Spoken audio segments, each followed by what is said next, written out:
welcome back. It's almost over. So if you want to get your last dose for the week of Liquid Lunch, because it's going to be a nice, long, relaxing weekend for Frankie and I, stay tuned. Do not move away from that television set because there's only 27 minutes and 30 seconds left in today's Liquid Lunch. Dow Jones just peeking its head above 300 up today after a tumultuous week. I'd like to see it close on a high note for this week. Bring some people back next week looking to find some values. And, Money Monday is when we talk about everything that's going on. So to warm you up for Money Monday on Friday, we have Rebecca Walser with us. She is a wealth strategist. She's a certified financial planner.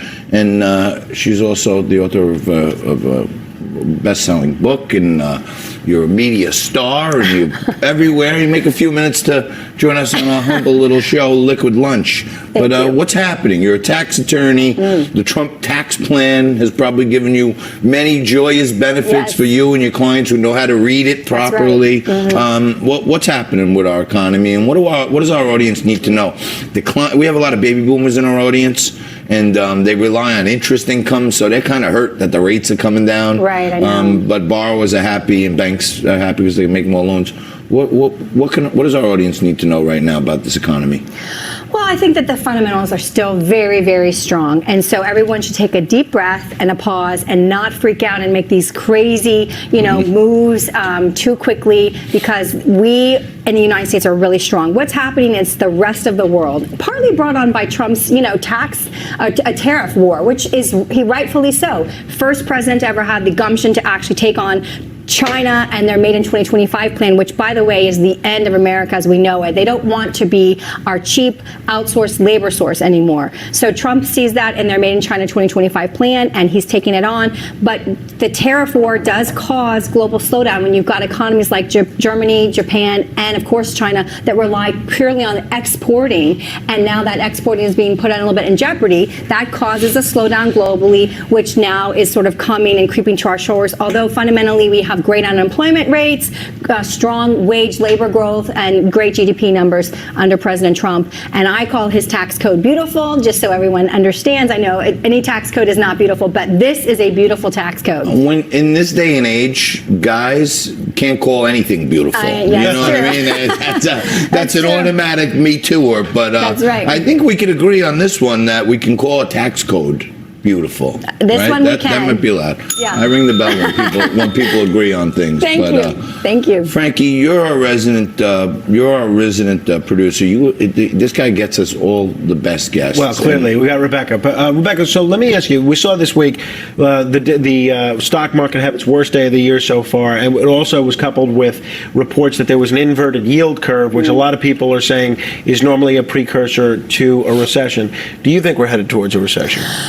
Wow, it's a hard one. So the ultimate answer is eventually a recession will come. And recessions are cyclical like anything else. And this is the longest and most unprecedented. We have over a 10-year economic expansion, the longest in the U.S. history. So eventually, yes, a recession will come. If the entire world is globally slowing down and the United States still has good fundamentals, eventually it will come to our shores, trade war or not. That being said, the inverted yield curve this week between the 2 and the 10 is unusual in the sense that we know that the Federal Reserve has not been buying short-term treasuries like they normally do. And so the demand for that has been weaker. And the long-term growth projection it's being affected by other factors. So it's not a normal yield curve inversion.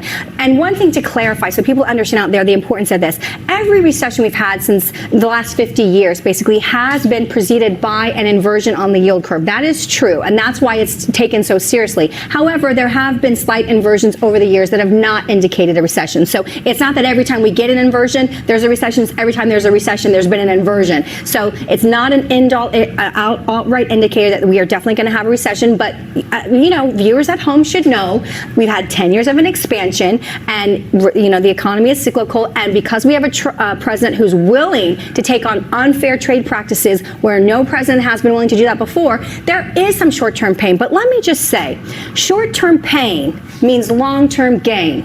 There's no reward long term if we don't take steps now to make sure that the United States stays dominant economically for the rest of forever. China wants that position, and if we don't take these steps now, they will suppress us and it'll be over. Well, I'm with you, and I actually was a little disappointed that the president delayed the implementation of these tariffs until December. I was all for this hard and fast September 1st date.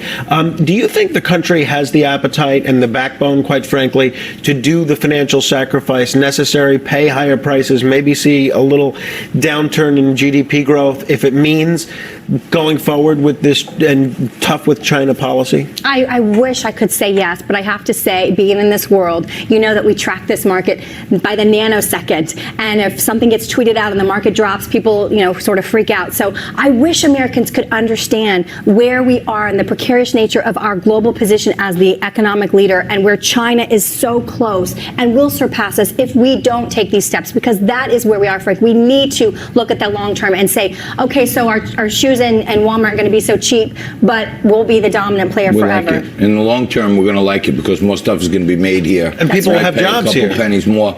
I just want to add to the end of that, when you said, just because the yield curve is inverted, that doesn't necessarily mean there has to be a recession.